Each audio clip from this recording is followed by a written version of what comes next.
Hey, everybody. My name is Darren Calhoun. My pronouns are he, him, and I have the pleasure of serving as digital pastor here at Urban Village Church. And I'm joined today with one of our site pastors, Abby, and I'll let her do a little more of her own intro. Yeah, my name is Abby Holcomb. My pronouns are she, her, and I serve at the Urban Village Church West Side in River Forest. Cool. And we've just been talking about how we can connect more with our community. And so we wanted to continue to have these series of conversations where we just sit down for a minute, have a cup of coffee or tea, or I'm gonna have a smoothie myself, and talk about what's going on and maybe give a chance to give a little more insight into what's happening in the world, what's happening in our neighborhoods, and how we can continue to be bold, relevant, and inclusive as the body of Christ, as Urban Village Church.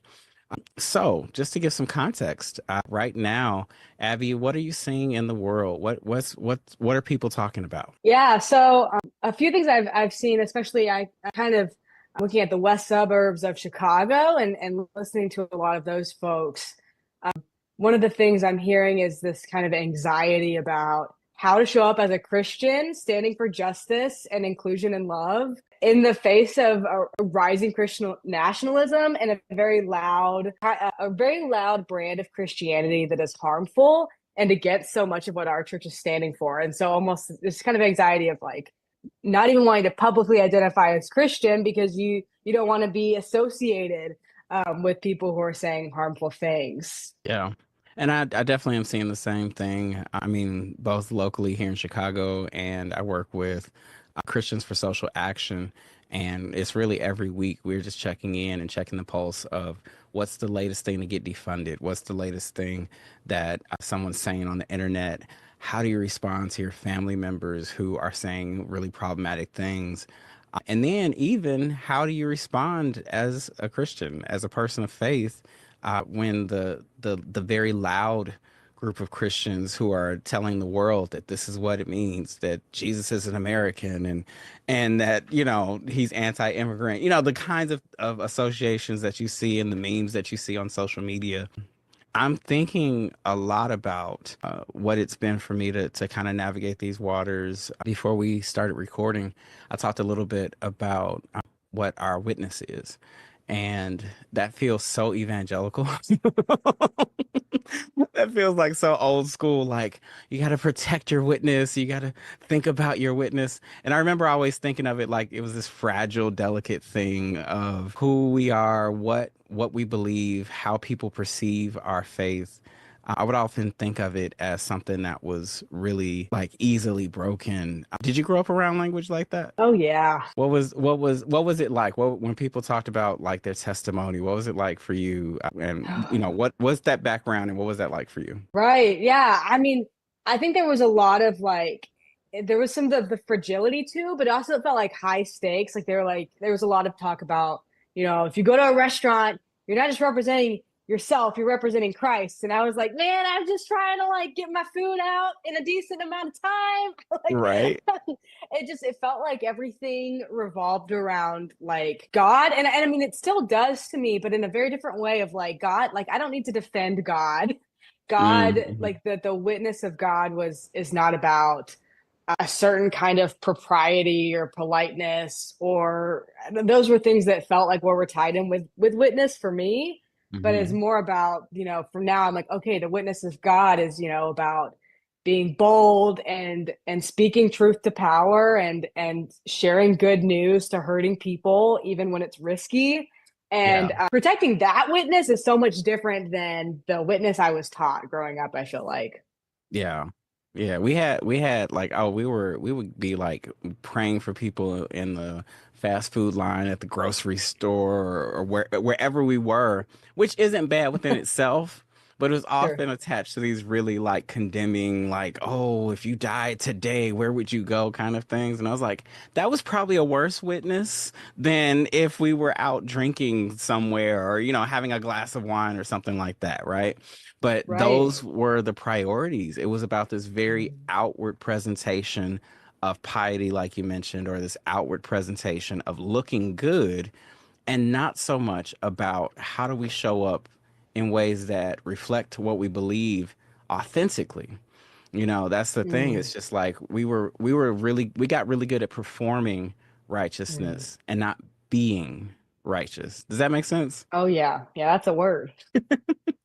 So when I think about the tension that people are facing right now, we have people who I like to be a little generous and say who believe that they're doing the right thing. They are Christian nationalists or white Christian nationalists. They think that they are hastening the kingdom of God by, for example, encouraging war in the Middle East, or people who treat entire groups of people as disposable and consider it, God and Bible and family, or some of those weird kind of statements that come for God, Bible, and country, or some weird T-shirt that is probably on Walmart shelves right now.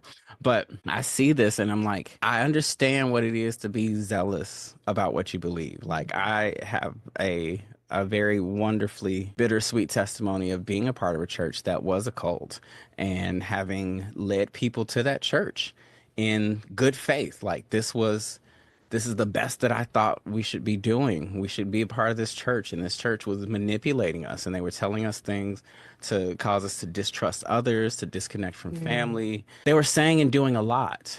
But what on the other side of that, coming out of that, repenting from that, if you will, all those things gave me an opportunity to realize that it's like, yeah, I'm a Christian, and part of that Christianity is that there's grace for even the stuff that I mess up, for even when I harm other people.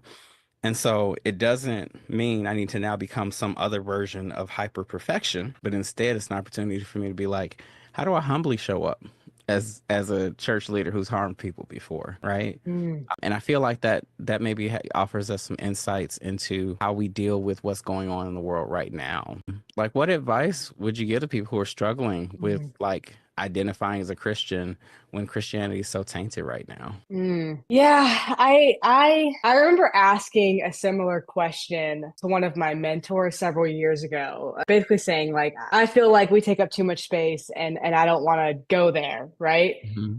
And I said, so I want to say I don't want to say all these extra things because I don't want to bring people to that level. And then he said you need to be saying more when you have a doubt that your witness is you think it might be unclear or it might be associated with something else. Say more, say more, say more. Say just keep talking and being really clear. And you still have to be aware, right? Like of how much space you're taking up.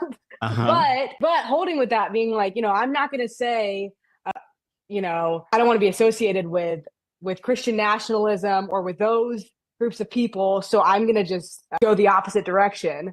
But be Hmm. really, really loud and clear and have a depth of knowledge like portrayed for the world, a depth of information that is the opposite. Be Yeah. just as loud with Hmm. what you believe to be good news and just keep saying more because they're saying a lot. Yeah. That movement is not a surface level one. It is, you know, it's deep. There's details. It's well studied, Hmm. and we have to be at least matching that level of dialogue, information sharing. Yeah. Public face. Yeah. I mean, I'm thinking about the Martin Luther. I want to say it's Martin Luther King. I shouldn't even. I should say don't quote me on it.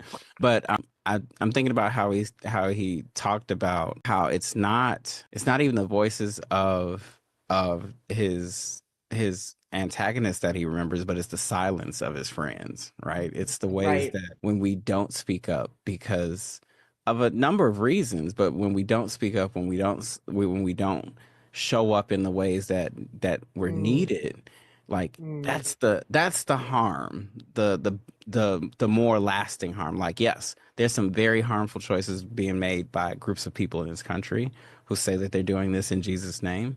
But I think while they have platform and while they have opportunities to be on the news to say and do what they do, there's somebody who knows us in real life and who needs to hear from us in real life. mm, And like to my friends, I've been saying a lot lately. Yes, the world is a mess right now, but you can help somebody who's on your block, right? You mm, can be supportive of somebody who's within arm's reach.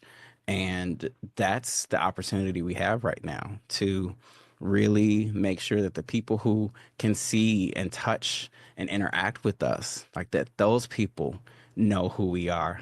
Mm, To borrow from the phrase that they'll know we're Christians by our love, mhm, not by our perfection, and not even how loud we are, but just how we show up in a way that's different right now. mhm, Yeah. mhm. Yeah. So when you think about ways that we show up in love, sometimes that can be little out there, a little unclear, a little intangible. What are ways that you think folks can show up in love and show up and be authentic these days? Yeah, I think that there's a lot of strength and hope in community. Like we all know this. And Mm-hmm. I think being really intentional about that, saying let's go get coffee, and then like like talk about fun things, and like also let's talk about the hard things, and like we can commiserating with somebody else is can actually be like very healing, especially when there's grief involved or threats or harm being directed at people.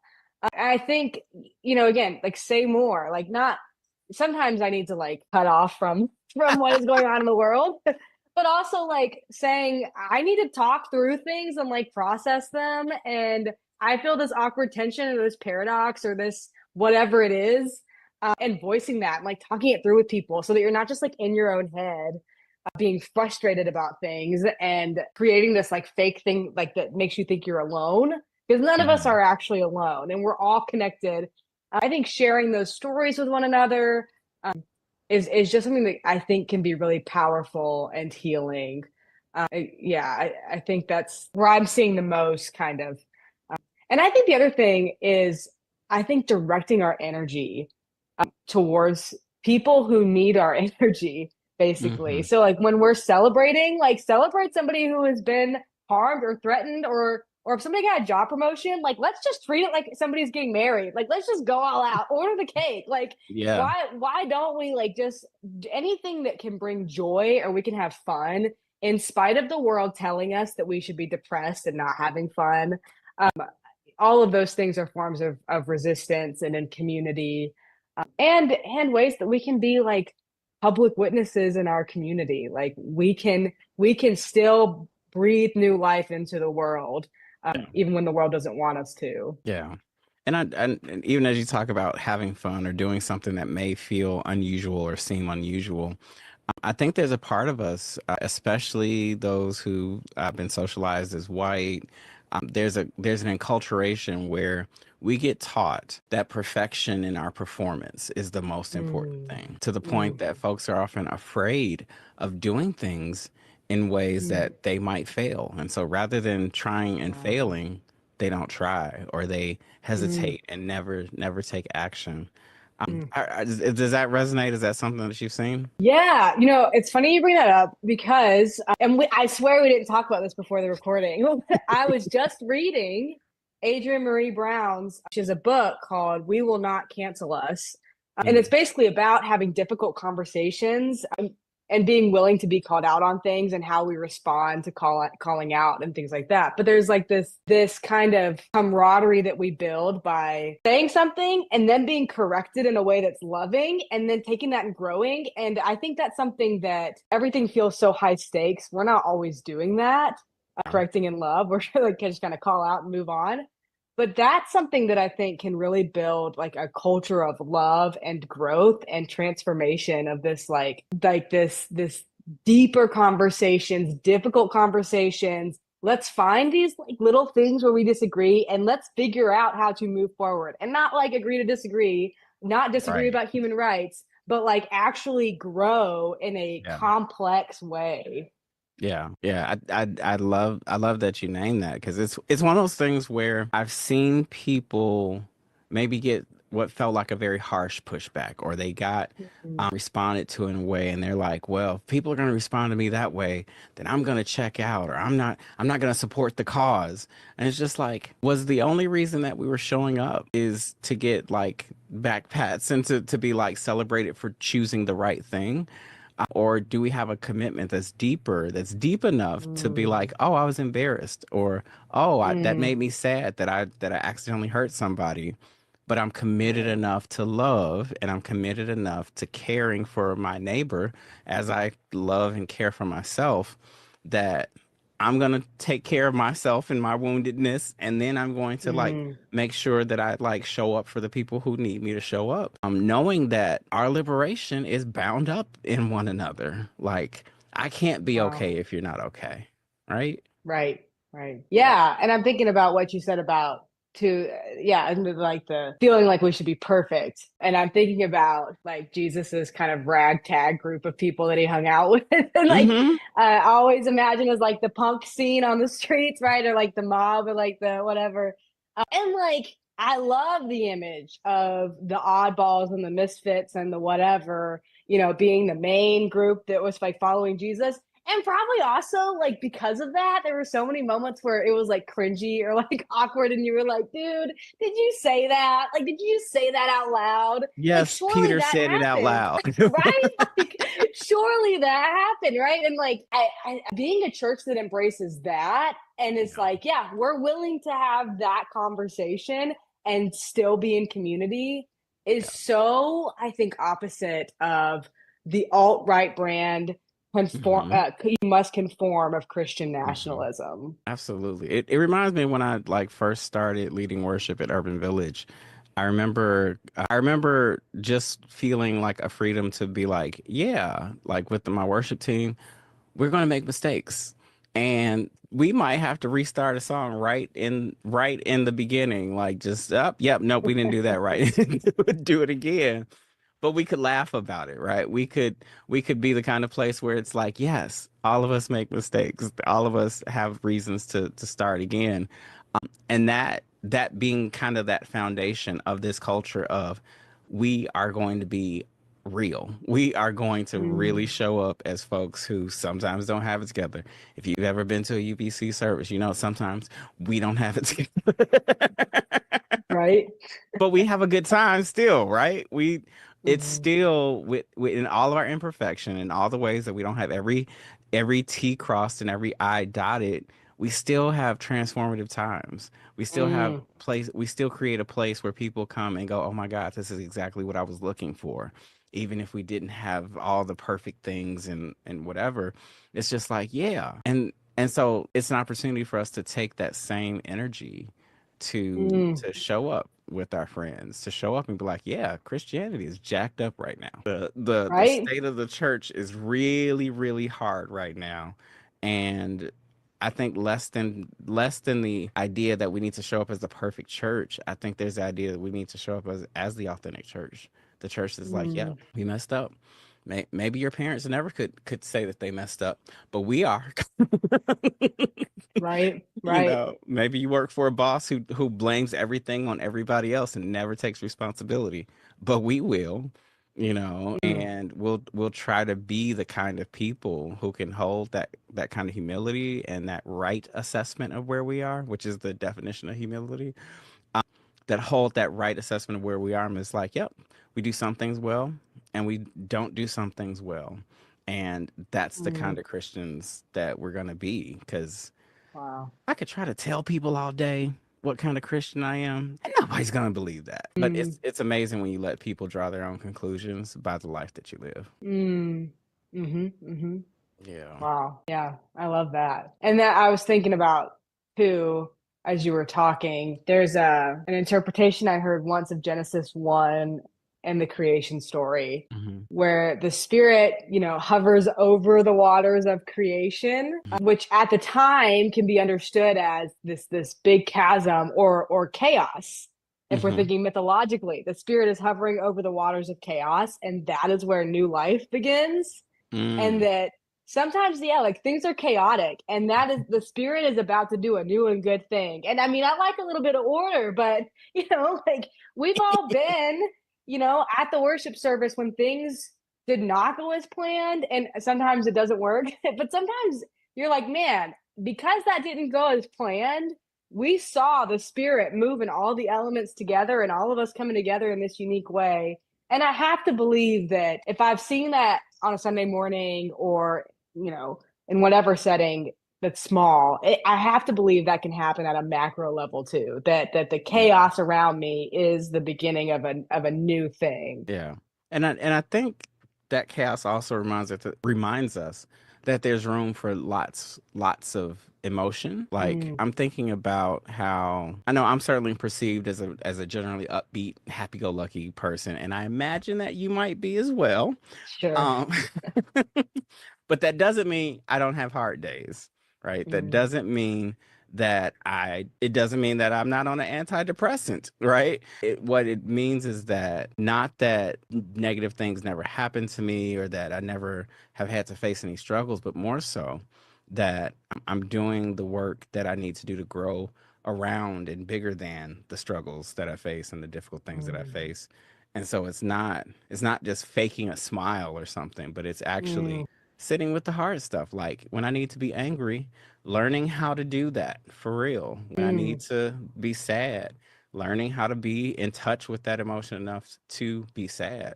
Like I was talking to a friend today and he was just like, "Ugh, I'm sad." And it was my reaction. I did have a joke or two in there because it's bestie, so we have to do that.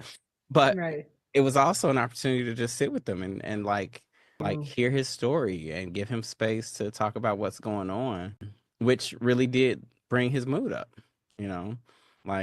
So I relate that to another part of how we can show up for people and mm, how we can be in the world right now. Because yes, even as a happy-go-lucky person, like there was the scripture said there's a time to everything under the sun. There's a mhm, time to rejoice and there's a time to weep. And mhm. I got the range, is the way I like to say it. It's like, hey, how do we need to show up today? Right, right, right.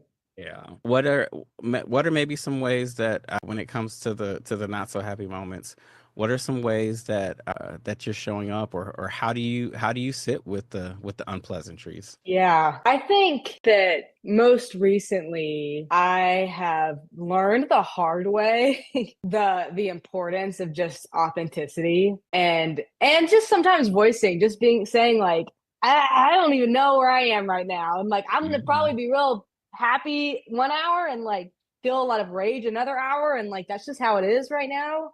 Yeah. I heard one time somebody said you should never preach with a broken heart or whatever. When I thought, Ooh, that right. sounds toxic. Well, that's what I was like, what a privileged thing to say. Like, yeah, you probably came up with that when it was cis hetero white landowning men who were the preachers, right? Like who doesn't have a broken heart anyway? And Right. I was thinking about that the week of the election Mm. and showing up Sunday morning and having all of the feelings of like a woman and a queer person who's trying to get married and like this Mhm. congregation full of people, some privileged and some more privileged and some more on the margins, and all the grief in the room. And I was like, what the heck is this? Like, don't preach. We can only preach from a broken heart. Like, isn't that Yeah. where the heart of God is, if God is with Yeah. the oppressed and the hurting, that you're always preaching from a broken heart. And so that has been something that I feel like I've learned so much when I didn't really have a choice. Like, what else was I going to do? like, and that has brought so much, I think, affirmation to just like feeling what I feel. And who knows how the spirit's going to show up in my feelings Right. one day, and letting that be a guide and like a signal, like letting emotions be neutral and signal like this is how you're feeling. That has really kept me from just going numb and therefore going like cold, right? Yeah. Yeah. Yeah. Like I always loved in college I like learning the original translation for when Jesus looked at the people and his heart was moved with compassion. The more Mm-hmm. literal translation is his stomach was turned because Huh. the understanding of the heart or the seat of the emotions was like literally the gut, which Oh. scientifically we know is more accurate than ever. And so to think about this illustration of like whether you think of it as a broken heart or being sick to your stomach about what's going on, Jesus Right. shows us that he was in his feelings, he was in his fifis, as I like to say. Like he got angry, right, when he saw people Mm, oppressed. He was moved to compassion when people were lost and without a shepherd. He cried when his mm, friend died, even though he was literally about to raise him from the dead. Like that again, it's the range. It's the ability to show mm, up as a whole person that God would even take on this name, the man of sorrows, that Jesus would be the man of sorrows, and that he would be so disliked that people wouldn't even recognize him. Like we don't have a God who's sitting high and distant and pretending like everything's okay and just unaffected, but rather we have this God who's willing to be like, no, I'm gonna cry with you. I'm going to weep with you. Again, knowing that I still think there's hope in this ultimate redemption of all things, of this idea that in the hereafter things will be right and things will be restored and things will get better, but that even in the right now Jesus is willing to be with us in all the emotions, in all the feelings, in all of the ways that in the same way the church was misrepresenting, or the synagogue or the temple leaders, the Pharisees were misrepresenting and oppressing Jesus, is some of the same things that's going on right now when we look at the state of yeah. our country and we look at the things that are happening. And yet, Jesus persisted. For the joy that was set before him, he endured the cross, scorning its shame, and is seated at the right hand of God. I forget which translation that is, but Mhm. it was one of those things that when I was in one of my most oppressed spaces, that I Mm, was able to kind of look toward, to be like, yeah, Jesus could get nailed to a cross by church people. I can make it through this too. wow. Right, right, right. No, I can again, not to like glorify suffering or anything like that, but just an Sure. opportunity to know that this is tangible. This the Bible, the gospel is not separate and unaffected by the things of the world. It's not distant and off in the far away. It's like, yeah, we worship a brown man who lived in an oppressed people group, and who was put to death at the hands of the state, and who overcame all of that, and is like, yeah, and I'm not done yet. Right, you know right. Yeah. And I think there's so much there too about going back to what the first thing we were talking about, our witness, hmm and what it means to follow a God like that, of this public crisis, like name whatever it is.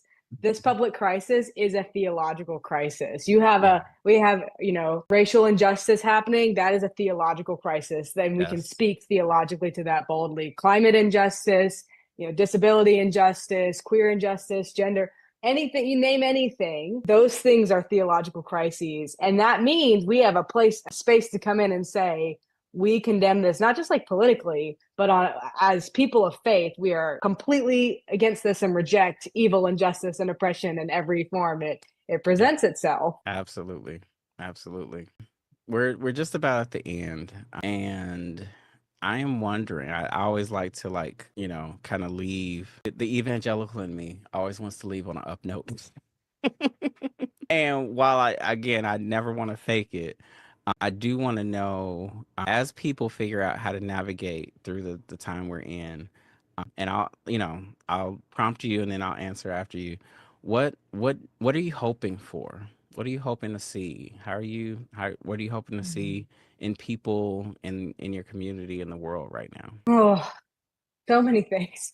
Mhm. I think that I've seen a few news reports saying because of the rise of Christian nationalism, there is a rise in people going to church spaces where they feel loved and included. And that creates a more bold and public witness that goes against the one that's dominating the stage, right? So there Mhm. is there is this opportunity for us to rebuild in a very public way and bold way, like the bishop who Mhm. spoke directly to Trump. Yeah. We can speak truth to power regardless of what it may or may not cost us, and there will be someone somewhere who will say, at least there is some group of people who still love me and affirm me and believe in me.